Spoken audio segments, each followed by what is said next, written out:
গুগলে সার্চ করলে পাবেন যে খেজুরের রস লিখলেই ওই জায়গাটা পাওয়া যায়। অর্থাৎ রাস্তার দুই পাশে সারি সারি খেজুরের গাছ এই পাশেই দেখতে পাচ্ছেন। তবে আমি আপনাদেরকে আজকে নিয়ে যাব ভিডিওর মাধ্যমে, এবং এখন হয়তো এখানে চলে আসছি। এখন হয়তো খেজুরের ফল আসছে, অর্থাৎ খেজুর ধরছে। তবে আপনাদেরকে ভিডিওর মাধ্যমে নিয়ে যাওয়ার চেষ্টা করি। রাস্তাটা হলো মাটির রাস্তা, মেঠো পথ দেখতে পারতেছেন।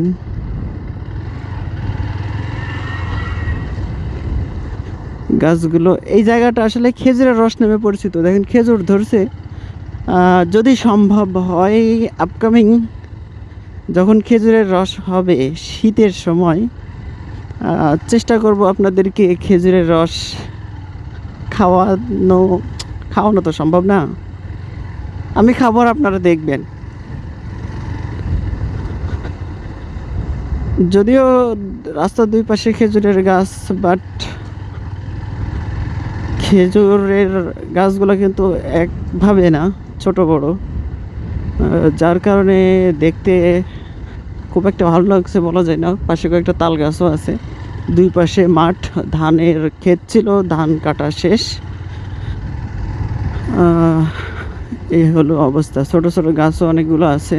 তবে আমার মনে হয় যে আসলে রাস্তাটা সরকার যদি চাই, যদি পাকা করে দেয়, তো একটা দর্শনীয় স্থান হইতে পারে। তো যাই হোক, আমি আর বেশি দূর আগাবো না। সামনে হয়তো আরও আছে, কিন্তু আর যাওয়ার কোনো প্ল্যান নাই। তো এই পর্যন্ত আসলাম, এখান থেকে ঘুরে যাব। তো দেখি আপকামিং যদি এমন হয় যে আপনাদেরকে দেখাইলাম, খেজুরের রসের সময় যদি আসতে পারি, আসবো।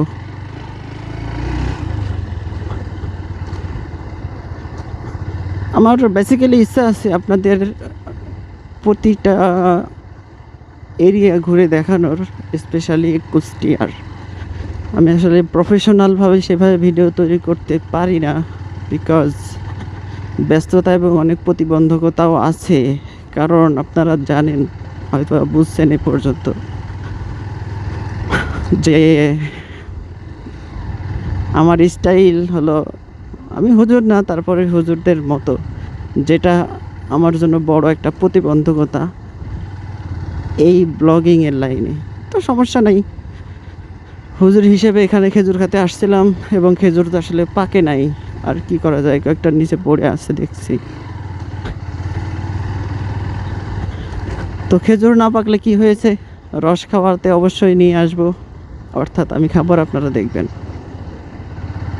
তো আবার মেন রোডে উঠে পড়লাম। মেন রোডে ওঠার জন্য অবশ্যই দুই সাইডে ভালোভাবে দেখে নিয়েই উঠতে হবে। ঘোরা শেষ,